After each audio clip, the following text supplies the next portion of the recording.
ఇప్పుడు గజేంద్ర మోక్షం కథ గురించి తెలుసుకుందాం. పాలసముద్రంలో త్రికూటమనే అందమైన పర్వతం ఉంది.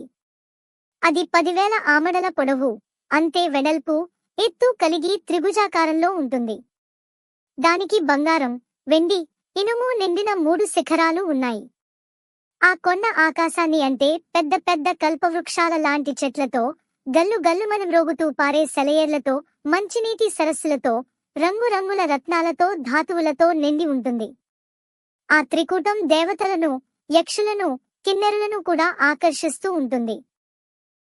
ఆ అడవిలో లెక్కకు మించిన మదించిన ఏనుగులు, ఇతర జంతువులు కన్నెత్తి చూడటానికి కూడా భయపడేటంత భయంకరంగా ఉంటాయి. అవి ఒకనాటి సాయంత్రం కొండ గుహలలో నుండి విహారానికి బయలుదేరాయి. ఆ మదపు టేనుగులు రకరకాల క్రీడలతో విహరింపసాగాయి. ఆటలు ఆడి ఆడి వాటికి దాహం వేసింది. నీళ్ల మడుగు వైపు నడిచాయి. ఆ ఏనుగులకు రాజైన గజేంద్రుడు దారి తప్పి గుంపు నుండి విడిపోయాడు. కొన్ని ఆడ ఏనుగులు మాత్రం ఆ గజరాజును సేవిస్తుంటని వెంట ఉన్నాయి. వాటితో క్రీడిస్తూ విహరిస్తూ వేరే దారి గుండా నడిచాడు. గజరాజు ఒక చోట ఒక నీటి మడుగు చూశాడు. ఆ మడుగులో ఎన్నో విచ్చుకున్న కమలాలు, కలువలున్నాయి. మదపు టేనుగులు నిర్మలంగా ఉన్న ఆ పద్మసరస్సును చూసి దప్పికతో అందులో దిగాయి. గళగళమని శబ్దాలు చేస్తూ నిండుగా నీళ్లు త్రాగాయి. గజరాజు తన తొండంతో నీళ్లు పీల్చి మునిగాళ్లపై నిలిచి వేగంగా పైకి చిమ్మాడు. ఆడ ఏనుగులపై నీళ్లు చల్లాడు. తన ఆటలతో ఆ సరస్సును అల్లకల్లోలం చేశాడు. దానితో ఆ మడుగు అందచందాలు మాసిపోయాయి. ఈ విధంగా గజరాజు సరస్సులో క్రీడించే సమయంలో ఆ మడుగులో ఓ మూల దాగి ఉన్న మొసలిరాజు అతనిని చూశాడు.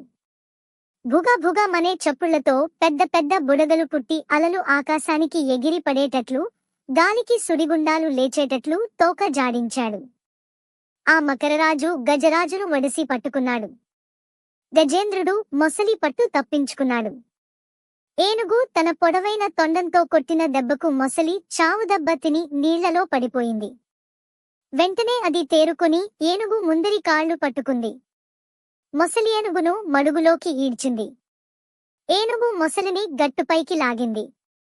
ఏనుగు కంటే మొసలి, మొసలి కంటే ఏనుగు బలమైనవి అనుకుంటూ అన్ని లోకాల్లోని వీరులు ఆశ్చర్యపోయారు. కరిమకరి రెండు ఎడతెరపి లేకుండా ముట్టెలతో తాకుతూ, తలలు ముక్కలయ్యేటట్లుగా, నెత్తురు కారేటట్లు వాడి పండ్లతో పొడుచుకున్నాయి. పట్టు వదలకుండా గట్టిగా నిలదొక్కుకున్నాయి. సరస్సులో నీళ్లు సుళ్ళు తిరుగుతున్నాయి. వాటి పోరాటం లోకాలకు భయంకరంగా సాగింది. ఆ సమయంలో మొసలితో పోరాడుతున్న గజరాజును ఒంటరిగా విడిచిపెట్టి వెళ్లలేక ఆడ ఏనుగులు చూస్తూ ఉండిపోయాయి. మొసలికి నీళ్లలోనే బ్రతుకు తెరువు కావడం వల్ల క్రమంగా దానికి బలము, పట్టుదలగా పెరిగాయి. గజరాజు రాను రాను కృష్ణపక్షపు చంద్రుని వలెంతకంతకు నీరసపడుతున్నాడు. మొసలి సింహం వలె హూంకరించి ఏనుగు కుంభస్థలం పైకి ఉరికింది. మెడను, వీపును కరిచి బాధపెట్టింది. తోక కొరికింది. ఎముకలు, దంతాలు విరిగేటట్లు ఢీకొంది. మొసలి తన పరాక్రమంతో ఎన్నో విధాలుగా గజరాజును నొప్పించింది. గజేంద్రుడు ఘోరమైన మొసలి వాడి కోరలకు చిక్కి బాధతో అలమటించాడు. అయినా సరే గజరాజు విసుగు చెందకుండా రాత్రుళ్ళు పగళ్లు 1000 సంవత్సరాలు తీవ్రంగా పోరాటం కొనసాగించాడు. పూర్వ జన్మ పుణ్యఫలం వల్ల గజరాజు ఈ విధంగా ఆలోచన చేసింది. ఈ మొసలిని ఎలా గెలవాలి? ఏ దేవుని ప్రార్థించాలి? ఎవరు నన్ను కాపాడుతారు? ఈ మొసలిని అడ్డగించే వారెవ్వరు? అడవిలో పెక్కు ఏనుగుల సమూహానికి రాజునే గొప్ప గౌరవాన్ని పొందాను. ఎన్నో ఆడ ఏనుగులకు అధినాథుడుగా ఉన్నాను. నా దానజలధారలతో పెరిగిన మంచి గంధం చెట్ల నీడలో సుఖంగా ఉండకుండా ఈ మడుగులో ఎందుకు దిగాను? భగవంతుడా, భయం కలుగుతూ ఉంది. నా గతి ఏమవుతుందో? ఈ లోకం ఎవరి వల్ల పుట్టుతుందో, ఎవనితో కలిసి ఉంటుందో, చివరికి మరలా ఎవరియందు కలిసి పోతుందో అటువంటి ఆ భగవంతుని శరణు కోరుతాను. శాశ్వతంగా అఖండమైన రూపంతో ప్రకాశించే ఆ దేవదేవుణ్ణి తలవంచి ప్రార్థిస్తున్నాను. దేవుడు ఆత్తుల ఎడల ఉంటాడంటారు. అన్ని దిక్కుల్లోనూ ఉంటాడని అంటారు. అటువంటి దేవుడు మరి ఉన్నాడో లేడో ఈ విధంగా తలంచి మనస్సులో భగవంతుని ప్రార్థించాడు. భగవంతుడా, నాలో కొంచెం కూడా శక్తి లేదు. నా ధైర్యం తగ్గిపోయింది. ప్రాణాలు ఏ క్షణంలోనైనా పోయేటట్లున్నాయి. మూర్ఛ వస్తోంది.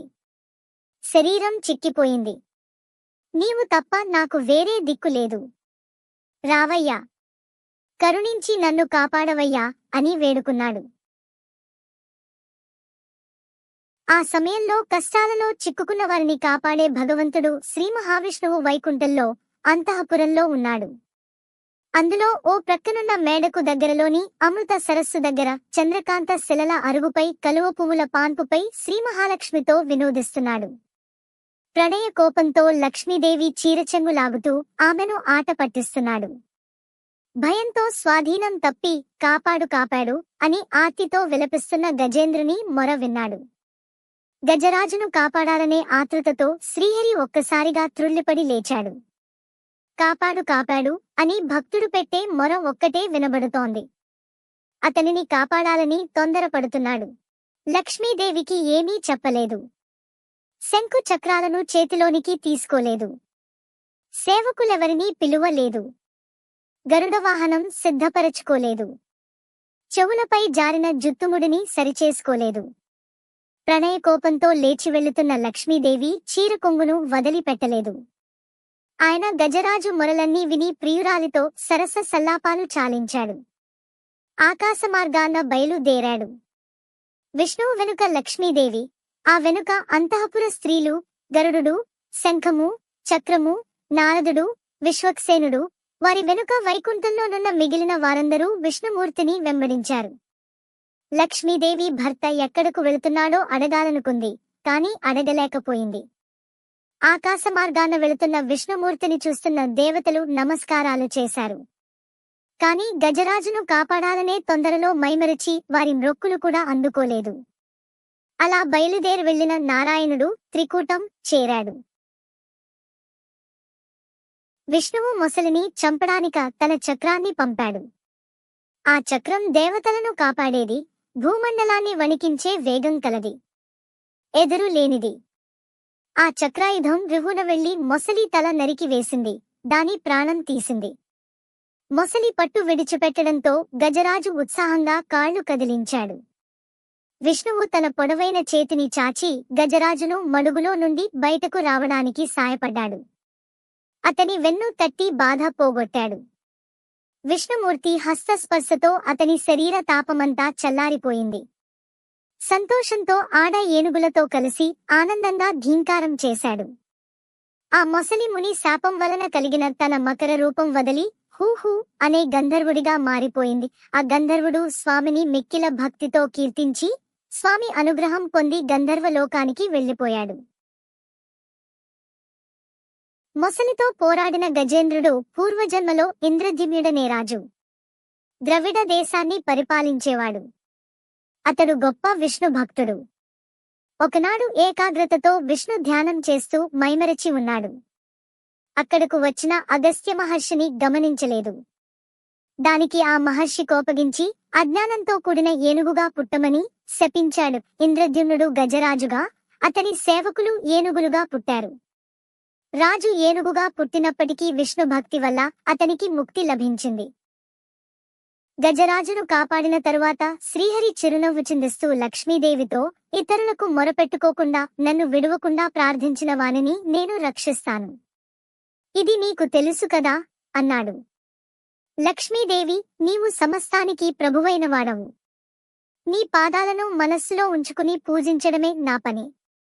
అందుకనే నిన్ను అనుసరించి వచ్చాను అని స్తుతించింది. ఇదంతా చూస్తున్న గంధర్వులు, దేవతలు జయ జయ ధ్యానాలు చేశారు. విష్ణుమూర్తి పరివార సమేతంగా వైకుంఠానికి బయలుదేరాడు. ఈ గజేంద్ర మోక్షం కథ చదివేవారికి, వినేవారికి కీర్తి పెరుగుతుంది. పాపాలు, దుఃఖాలు నశిస్తాయి. ఆపదలు అంతరిస్తాయి. శుభాలు కలుగుతాయి. ఇంతేకాదు, తెల్లవారుజామునే లేచి ప్రశాంతమైన మనస్సుతో విష్ణువును, గజరాజును, ఆ సరస్సును, శ్వేతదీపాన్ని, పాలసముద్రాన్ని, త్రికూటపర్వత శిఖరాలను, లక్ష్మీదేవిని, ఆదిశేషుని, గరుడుని, శంఖ చక్ర గదాయుధాన్ని, విష్ణు భక్తులను తలంచేవారు మృత్యు సమయంలో నిర్మలమైన విష్ణు రక్షణ పొందుతారు.